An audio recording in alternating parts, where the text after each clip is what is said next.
A Bíblia fala sobre uma raça de répteis, os serafins. Eles são mencionados no livro de Isaías. Alguns interpretam como seres de fogo, mas o entendimento correto é réptil. Nós sempre tivemos conhecimento sobre os répteis. Alguns são bons, outros ruins. Será que o fato dos répteis parecerem e terem um aspecto hostil significa que eles querem nos dominar ou então nos exterminar? Eu não sei. Nós podemos olhar pela perspectiva de que somos como gado. Os reptilianos não têm a menor intenção de nos dizimar, mas em certos aspectos somos úteis para eles da mesma forma que uma vaca é útil para o fazendeiro. Os textos religiosos falam sobre seres reptilianos cuja existência está inexoravelmente ligada à existência na Terra e da humanidade.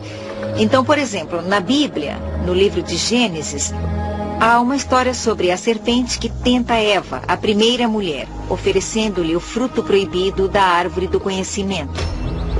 Eva cai na conversa da serpente e come a maçã, mudando para sempre a história da humanidade, resultando na expulsão de Adão e Eva do Jardim do Éden.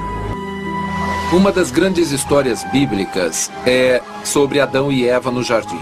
Sabe, nós temos a imagem da cena de um belo jardim, com Adão e Eva em sua inocência, somente apreciando a Deus e um ao outro, nessa bela criação. E, de repente, entra Satanás na forma de uma serpente. E ele encontra Eva próxima a uma coisa, a uma lei que Deus deu à humanidade. De acordo com o livro do Gênesis, Deus colocou duas árvores no jardim: a árvore da vida e a árvore do conhecimento.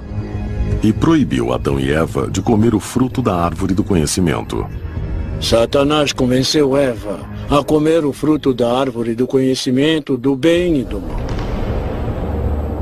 E Eva convenceu Adão a fazer isso, e de repente vimos que a personalidade deles mudou totalmente. Antes de comer o fruto proibido, Adão e Eva não tinham pecado. Isso significa que a única lei que Deus deu a eles tinham obedecido. Então Satanás decidiu que se ele conseguisse fazê-los desobedecer aquela única lei, o pecado entraria na humanidade.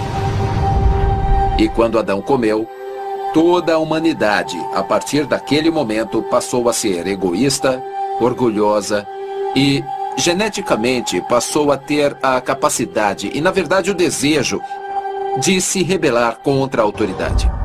As pessoas se focam na história do Jardim do Éden, da Bíblia, como se ela fosse única. Olhe ao redor do mundo e você verá histórias parecidas com temas parecidos. Ela parece estar falando da criação do homem, Adão e Eva. Eu proponho, a partir das minhas pesquisas, que a história não está falando disso, está falando do ponto em que a genética humana sofreu uma alteração e uma manipulação genética. E o ser humano se tornou, naquele momento, ele próprio, um híbrido, que sofreram uma grande infusão, eu diria, que eu chamo de genética de Arconte, simbolicamente a serpente do Jardim do Éden. É possível sustentar o argumento de que a criatura que abordou Eva no Jardim do Éden pode ter sido um reptiliano. E uma proposta é que toda a ideia do Jardim do Éden não passe de uma espécie de laboratório. Um laboratório comandado por extraterrestres, no qual nós acabamos sendo criados. Se você analisar toda a história ao lado de todos os outros relatos, e se você estiver na mesma mentalidade, você vai provavelmente chegar à mesma conclusão. Fica subentendido na lenda antiga que antes de Deus ter castigado a serpente, ela tinha um caráter completamente humanoide. E que essa serpente, essa Nahash, era apenas em uma raça de seres reptilários que serviam a Deus. Quando você ouve essa história com uma perspectiva moderna, ela é incrivelmente parecida com as histórias que as pessoas descrevem dos répteis. Seres parecidos com lagartos ou seres com as feições ou semblante de uma víbora.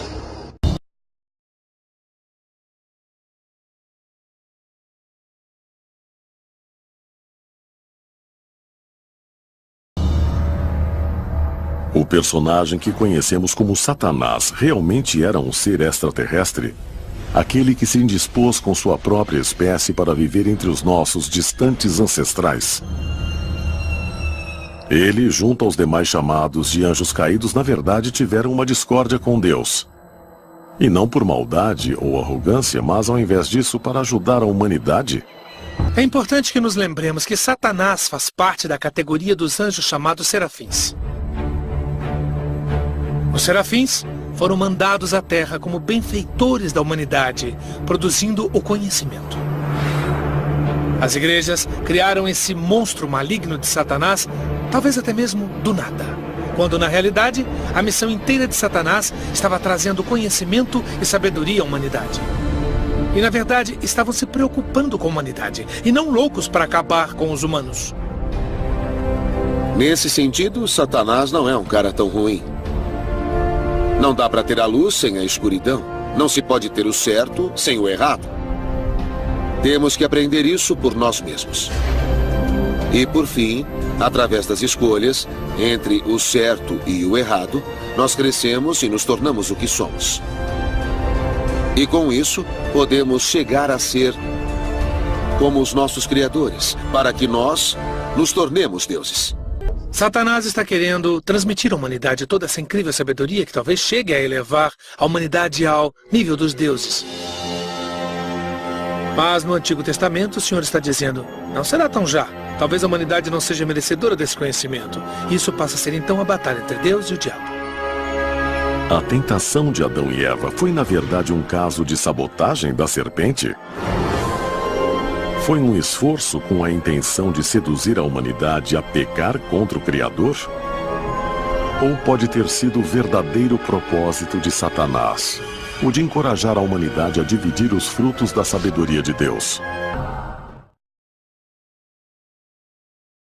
A meta dos reptilianos é muito simples. Eles estão procurando dominar a vida na Terra. Já há milhares de anos, ou muito mais, infiltrando-se cada vez mais na sociedade humana para copiarem a imagem do ser humano. Para centralizar o poder nas mãos daqueles que representam o seu interesse de forma que eles possam governar de um ponto central. Será que há mesmo inúmeras raças extraterrestres visitando a Terra? Se sim, fazem eles parte de uma confederação unificada? E pessoas de dentro do governo como Paul Hellyer alegam que essas diferentes espécies alienígenas têm objetivos conflitantes. Objetivos que nem sempre são favoráveis para os humanos.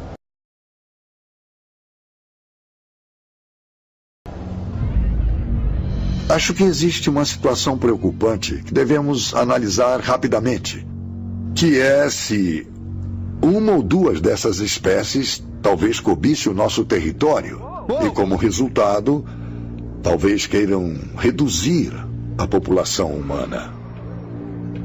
Será que eles estão interessados no nosso bem-estar ou no bem-estar deles? De qualquer forma, temos que descobrir antes que seja tarde. Poderiam as afirmações que seres extraterrestres estão em guerra pelo controle do planeta Terra serem verdade? Eu acho que assim como existem várias espécies aqui na Terra, existem muitas espécies lá fora.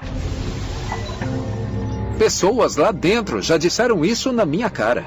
Que já temos relações diplomáticas com várias espécies e culturas extraterrestres. Eu sei, por exemplo, que eles têm 2 ou 3 espécies greys. Sabemos que há os louva-a-Deus e os répteis de vários tipos. Esses são os tipos principais que discutimos, porque são os que nossa mente consegue compreender. Fui informado de muitas coisas, e algumas delas são muito assustadoras e perturbadoras. OVNIs são reais. O governo dos Estados Unidos tem mantido contato com eles. Em setembro de 2005, Hellier chegou às manchetes anunciando publicamente que OVNIs existem de verdade. Mais tarde, ele declarou que não apenas uma raça alienígena visita a Terra, mas várias.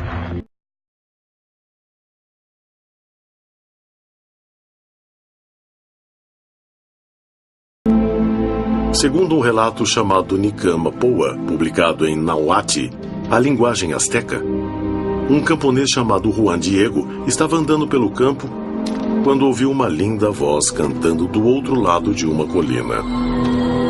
Diego subiu a colina e teve uma visão angelical. Uma mulher em roupas brancas que brilhava como o sol. Em sua aparição, ela disse: Juan Diego, sou a Virgem Maria e peço que você construa um santuário para mim nesta colina. Juan Diego caiu de joelhos e disse: Senhora, farei exatamente como me pede. Mas, segundo a história, Juan Diego não conseguiu convencer o bispo local de que tinha realmente visto a Virgem Maria. Então ele voltou à colina, onde novamente teve a visão. Ele disse: Senhora, por favor, me dê um sinal, porque ninguém acredita em mim quando digo que a vi. E ela disse: Juan Diego, abra sua manta. E então ele abriu. Aí ela encheu a manta com rosas. Ele levou as rosas ao bispo e o bispo caiu aos pés dele. Mas não foram as rosas que o fizeram crer na história de Diego. É que no meio da manta havia uma figura da Virgem Mãe. O bispo acreditou e construíram a igreja na colina. A manta existe até hoje. E apesar do frágil tecido, sua condição ficou comprovadamente intocada, apesar dos efeitos do tempo. Você pode ir à igreja hoje e ver a manta na parede. Ela não se degradou apesar dos mais de 400 anos ali, apesar de ter havido um incêndio e de ter havido uma explosão que entortou, comprovadamente, uma cruz de ferro. Mas a manta, ao lado da cruz, ficou intacta. Seria a imagem sagrada realmente evidência de uma visita da Virgem Maria? Ou haveria outra explicação sobrenatural? Além de a manta ficar inexplicavelmente intacta por centenas de anos, quem a estudou encontrou outras qualidades inexplicáveis. A mais bizarra está nos olhos da imagem. Com largura de 7 a 8 milímetros, o que se vê dentro dos olhos é um mistério extremamente enigmático. Parece que há pessoas ou personagens na pupila dos olhos. O rosto das pessoas que estavam ali quando a manta foi marcada por Nossa Senhora de Guadalupe em 1531. Mas se Nossa Senhora de Guadalupe realmente tiver origem extraterrestre, ela veio de um reino celeste ou de outro lugar? Não só os teóricos dos antigos astronautas creem que a visão de Juan Diego foi um encontro extraterrestre, mas até membros da igreja dizem que houve algo mais do que uma experiência religiosa. Nossa Senhora de Guadalupe é decididamente uma visitante celeste. Mas, em minha opinião, o que essa história diz discorda totalmente do que diz a Bíblia. De fato, ela disse que protegeria quem a venerasse naquela igreja. Isso significaria endeusar Maria, quando a Bíblia é muito clara. Só Deus pode proteger a quem o serve. Então, qualquer ser extraterrestre que peça veneração ou respeito não pode ser um anjo de Deus. Juan Diego pode ter testemunhado não só uma aparição, mas de fato viu um extraterrestre vivo, que veio por algum tipo de tecnologia avançada e cuja missão era incutir fé espiritual e anseio pelo divino.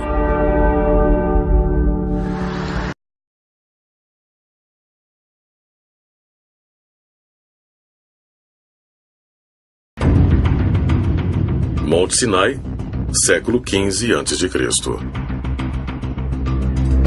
Pelo livro do Êxodo da Bíblia, foi no alto desta montanha sagrada que Moisés se encontrou com Deus. Há uma lenda interessante que provém exatamente daqueles tempos.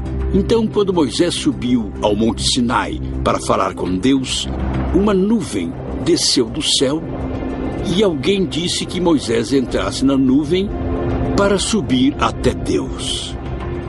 Uma porta se abriu na nuvem e Moisés entrou. A porta se fechou e ele subiu. O Senhor desce do céu com fumaça, fogo, muito barulho, estremecendo tudo. Todas as religiões falam da mesma cena.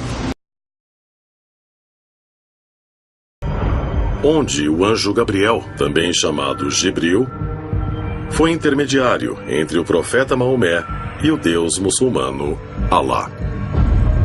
Gibril viria normalmente para dar sabedoria a Maomé, dentro da caverna onde ele morava, mas em 2 ocasiões, Maomé não se encontrou com Gibril na caverna em pessoa. Maomé saiu da caverna e quando saiu, uma coisa absolutamente fantástica apareceu. O que Maomé viu quando saiu da caverna? Os registros dizem que Maomé viu um objeto de brilho maravilhoso na frente dele. Dizem que tinha 600 asas e que queimava como se estivesse em chamas. Em que nossos conhecimentos atuais podem contribuir para entender essa visão? É óbvio. Uma nave pairava ali, na frente dele, emitindo uma luz branca e brilhante que ele interpretou como fogo. E, quando ele viu esse maravilhoso objeto brilhante, a mesma sabedoria que recebia de Gibril foi passada a ele, apesar dele não ver ninguém. Ele só viu o objeto.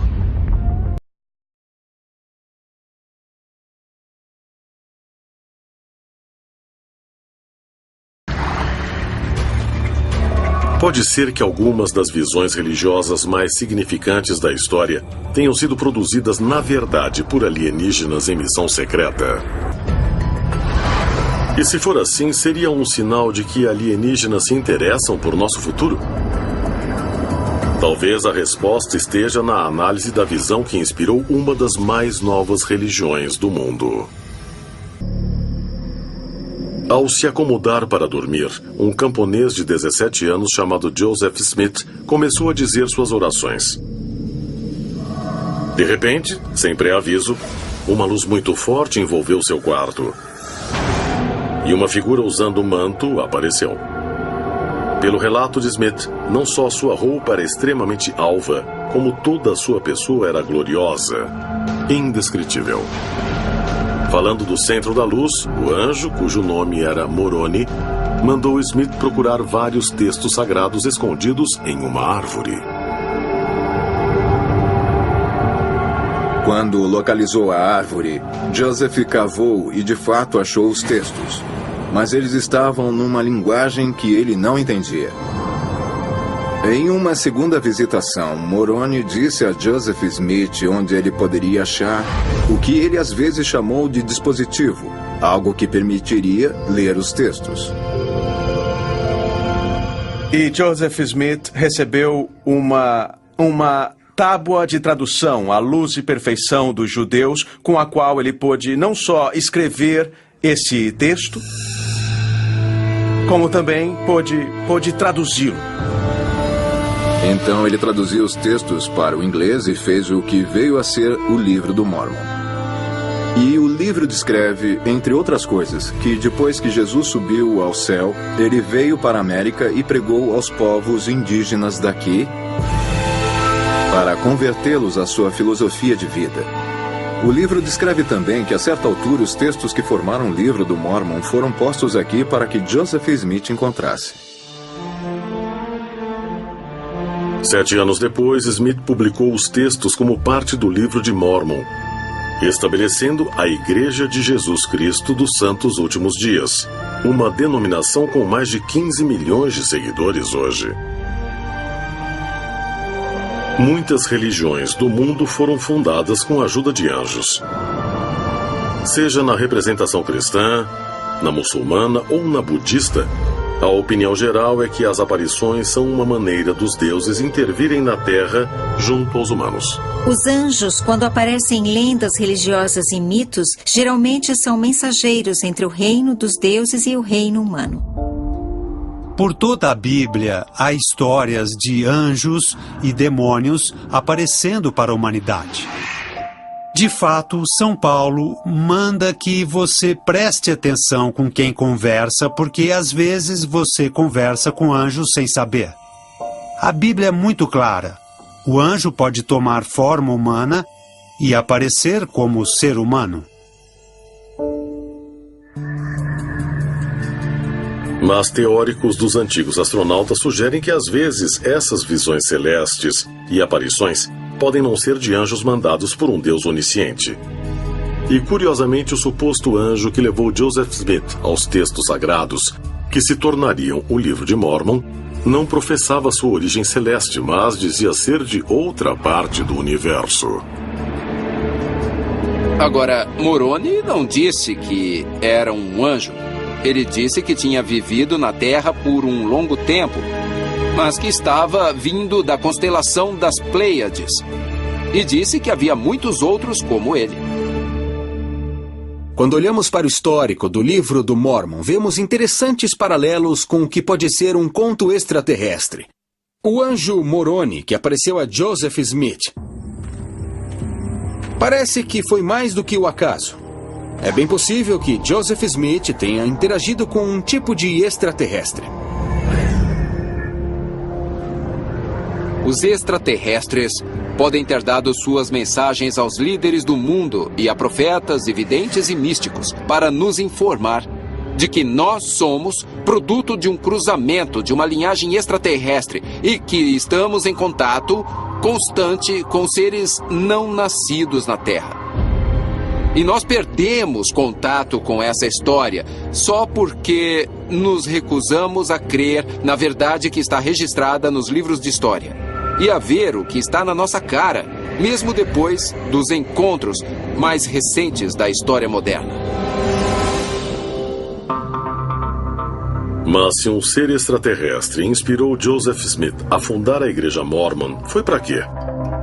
O encontro de Joseph Smith acabou levando os Mormons a migrarem para o oeste e estabeleceram uma nova terra prometida em Utah, o que levou muitos a especular que alienígenas, mais uma vez, estavam dirigindo o curso da humanidade.